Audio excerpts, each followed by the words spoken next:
Your entire crypto portfolio is days away from going to zero. The next crash is bound to happen soon, and if you don't listen up to what I'm about to say in this video, you're going to lose your entire life savings, and it'll be your fault entirely for having the attention span of a 12-year-old who plays Fortnite. Like it's hard. Oh my god! Fortnite! Watching TikTok videos at the same time and not watching this video. So crack open your notebooks, mute your Tinder notifications because you don't get any matches anyways, and listen to Big Daddy so you can make the Big Daddy crypto gains. In case you haven't heard, crypto has had quite the bull run, and bull run is an understatement because recently crypto has been in a really speculative mania and euphoria phase. The prices in the market right now are not related to the technology adoption at all. Not even a little bit. The prices are based on degenerate speculation. People are shielded the idea that a coin will go up by other people, so it leads to intense speculation and inflated asset prices. This is precisely why there's so much money to be made in crypto. The speculation leads to large inflows of capital, aka large inflows of opportunities. Most trading activity is from degenerates like you and me gambling on the price going up. The activity is not coming from the actual demand and usage for the token. The price of alt tokens are a huge Ponzi scheme driven by the ginormous speculative bubble. All of these prices are based on hopium best case scenarios of the technology actually working and there being huge demand for it in the market. Crypto projects, companies, and diehard token holders sell idiots like you and me a story on why their token will go up in price, hoping we'll be dumb enough to buy it and drive the price up so they can make off with their inflated investments. 99% of the alt tokens with utility are grossly overpriced because most people holding them are only holding them with the hopes that the price will go up.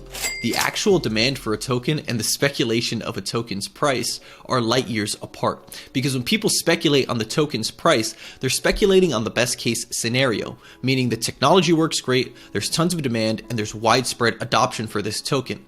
But how many alt projects are actually like this? Seriously, sit there and ask yourself, how many alt projects out there meet all of that criteria? I'll wait. Almost none.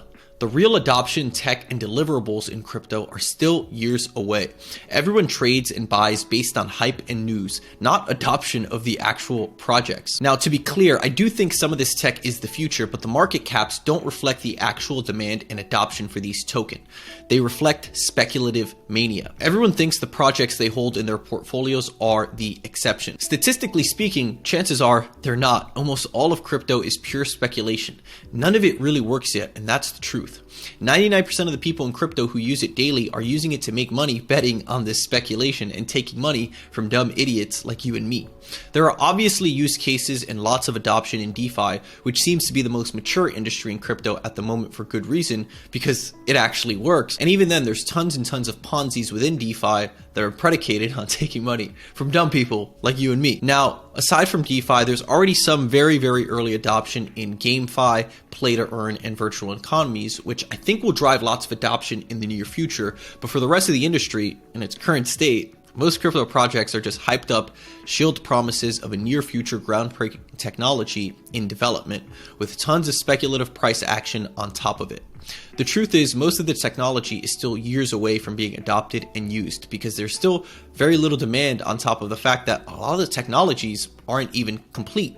For example, Ethereum, which isn't exactly an alt, but hear me out, Ethereum literally doesn't even work, and the founder Vitalik has even said so himself. Gas fees are way too high, and it's a snail when it comes to transaction speed compared to smart contracts like Solana or AVAX. And I know I said Solana, which is having a tough time right now, but before, in the past, when it wasn't having a tough time, the transaction speeds were much faster. Most people who hold Ethereum have never even interacted with the Ethereum network. They just bought it on Coinbase because it was the next coin listed after Bitcoin, and some YouTuber told them it's the future. Most people can't even afford to transact on Ethereum because of the gas fees, yet there's tons of speculation causing the price to go up. Now, Ethereum is a unique case because you need to own some in order to interact with decentralized exchanges, NFTs, and so on, but it still doesn't have what it takes to get mass adoption until ETH 2.0. With all of its problems and its inability to reach widespread adoption, ETH is still the #2 cryptocurrency. So basically every other coin is what I'm saying. Now, I know this sounds super pessimistic, but I'm actually very optimistic about some of these technologies. And I do think that a select few of them will play a big role in Web3, DeFi, and the creator crypto landscape in the future. I bought my first crypto in 2017, and I think Bitcoin, smart contracts, and other tech will greatly impact how we use the internet in the long term. All that being said, there's lots of money left to be made and lots of projects that do have potential, but these are the exception, not the rule right now, because for 99% of projects, we're just not quite there yet. And because of all the speculation, I'm doing what I can to minimize my downside risk and maximize my upside while not sipping the groupthink Kool-Aid speculation. This video was inspired by not just my own observations in crypto over the last few years, but by an excellent thread by Crypto Boomer. Crypto Boomer is by far my favorite follow on Twitter, and his investment thesis is some of the most sobering I've seen in the space. I've left a link to his Twitter and his thread below. And with that, I'll see you guys in the next video.